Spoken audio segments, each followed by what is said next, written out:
I don't think I'm the first person to sit here. I don't think that in part because there seem to be grooves in these rocks where legs can hang down. But I also don't think that because I know that others have been drawn to water. We are all always drawn to water. It is a basic necessity of our life, but it is also a sign of beauty, and it is a crafter of our world. It changes our world into a different piece of art as it moves across it. Much like the spiritual practice that we will be talking about today, water is God's music on this earth, God's crafting of beauty. This week's spiritual practice is Musica Divina, and it is related to two other divinas. One you have probably heard of, Lectio Divina. That is a way of approaching Scripture and hearing the story, hearing the artistry of the words, and letting the story craft you into a new person. It is hearing a passage of Scripture, meditating on that passage of Scripture, resting in the Scripture, and then praying to receive a message from the Scripture. Likewise, Visio Divina is sitting before a work of art, having it speak into your life, having it lead you to a deeper understanding of yourself and of God. And finally, Musica Divina is hearing a work of music, whether it is a work of music that includes lyrics or is solely instrumental. It is hearing and experiencing that piece and also allowing it to speak into our lives and tell us about God. God is the first and greatest artist, and so to put ourselves before other art is an invitation to experience the holy. This video is the one exception to the videos in that you are not actually going to hear from someone involved in the spiritual formation group in our church. You're going to hear from two of our musicians. They're going to share with you how they connect to God through music. Please enjoy, and may it draw you to God. I'm Ray Wheeler. I'm associate pastor here at First United Methodist Church in downtown Bentonville, and I'm also work with traditional music. I've been the traditional music worship leader for about 8 years. Only been associate pastor for about 3, I guess. So. I'm Matt Nelson. I am that's what's my title these days. I'm the Associate Director of Music and Worship Arts, something like that. I play piano, keyboard, pipe organ for all 3 services here. And I do a lot of the behind-the-scenes music preparation, chart writing, arranging, rehearsing with the choir, with the band. I didn't get into choral music or organized music in school until I was a junior, and I auditioned for a musical. And the choir director said, after I auditioned, I'd really like to get you in choir. So, of course, I was the first person to sign up the next semester I was a sophomore. So I signed up and I auditioned my junior year, and I made this top choir. It was a big school, a large choir.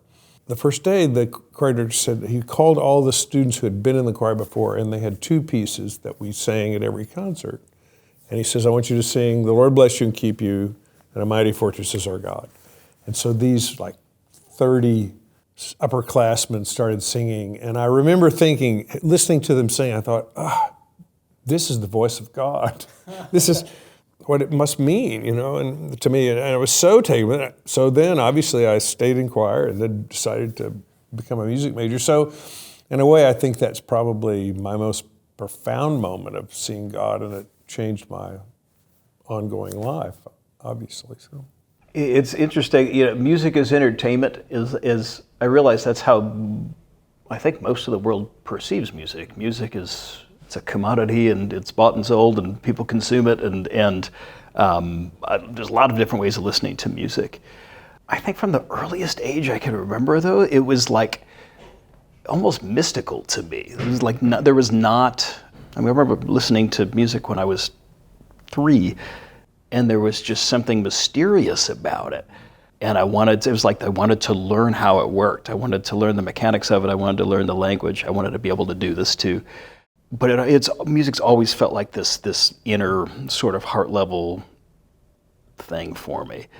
And then, as I grew up, I realized like the level of entertainment that the world sort of perceives music and expects music. And I went on to make a living as a performer and a recording artist. But like, I don't know, it's at its best, at its deepest level, music's always been on the heart level. Moment when music made me feel especially close to God. For me, that's hard to pin into a single moment that stands out above others. I mean, music, I think, more than anything, makes me feel close to God. But I will say, from time to time, I'll find myself in a performance setting, for lack of a better word. I'll be, playing with the group. It could be on a jazz gig someplace. It could be here at church. It could be on a big corporate gig on a stage with 300 people dancing out in the crowd.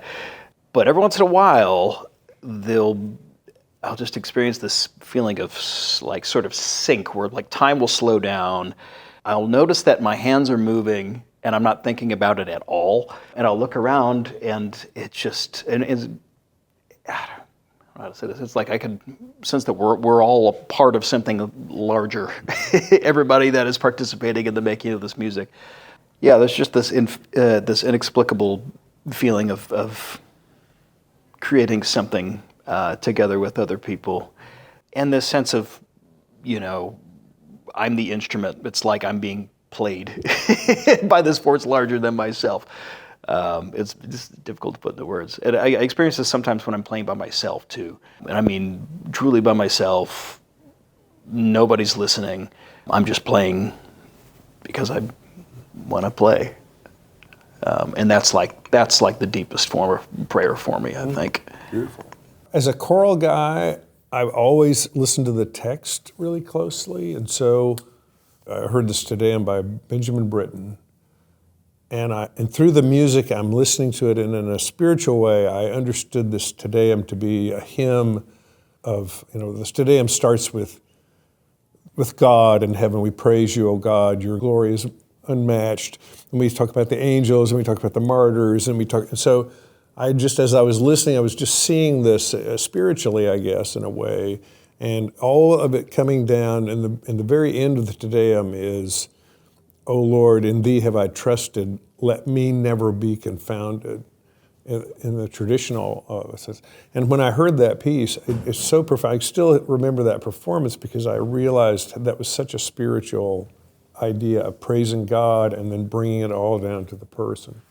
And so in a kind of a weird way, hearing that made me think differently when I approach spiritual music, because all spiritual music, it seems to me, is about praising God and the glory that surrounds God and all of, and Jesus and all of those things, and it all comes down to that individual, that sort of pleading individual. Strangely enough, when I was in Cincinnati, bluegrass music was present at all times. I think, you think of Cincinnati as being in Ohio and sort of northern, but really it's right on the border of Kentucky. So some of the best music I heard was bluegrass. And I always listen to music that's kind of in the air, it's around where we are. And an artist that I almost always am moved by and has a sort of spiritual quality is blind Doc Watson. That was his stage name, so I'm not being disrespectful. He was blind. Yeah. He's a great guitar player, mainly known as a guitar player. But when he sings, it's not a beautiful voice at all. I mean, it's not traditionally beautiful, but one time I was listening to him in my office when I was teaching at University of Cincinnati, and one of my graduate students comes in. She says, "Who is this you're listening to?" So it's blind Doc Watson. And she listens for a minute and she says, "There's a lot of truth in that voice." So I think when I'm most moved, it's when I hear this truth coming through that is ineffable in a way. I mean, It's not beautiful. It's not, he's maybe singing some folk song or something, but there's a real power in the voice spiritually. Yeah, I can't explain that. Well, you can hear it. You can hear it in someone's voice, and I'd say the same for somebody's instrumental approach too. Yeah. Someone plays. I can hear when something is made for a commercial purpose, or when something is made because it's what somebody is, because it's something that is genuinely pouring out of somebody. Right. So what somebody's built to do. In a way. So they're being authentic to themselves, and it comes out. Oh yeah. Oh, beautiful. I would say for me, when it's free of gimmicks, jazz, absolutely.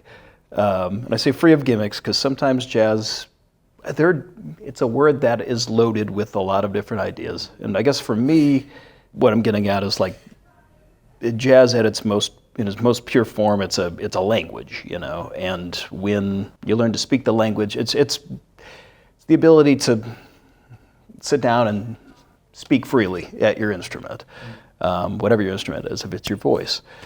Listening to, and I guess for me, participating in the playing of jazz, whether it's by myself or with other people, it's breaking free of the typical constructs that are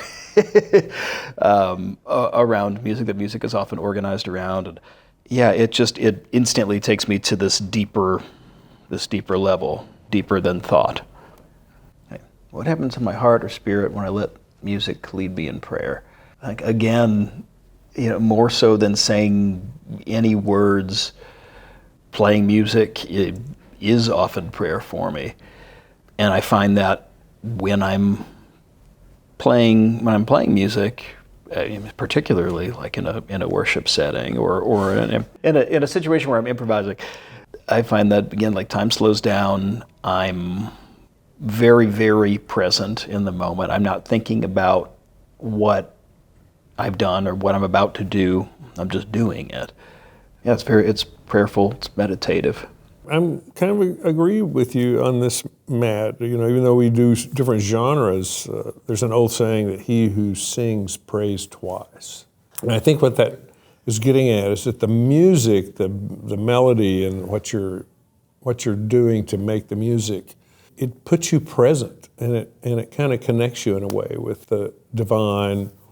Again, in a way, it's really hard to describe, but it puts to sleep this sort of inner monologue. And so you're just connected with that spiritual divine presence that's always there, but sometimes we get distracted. So the music, in a sense, concentrates my mind and spirit to be connected with that divine and to be really present. That's how I would describe it as well.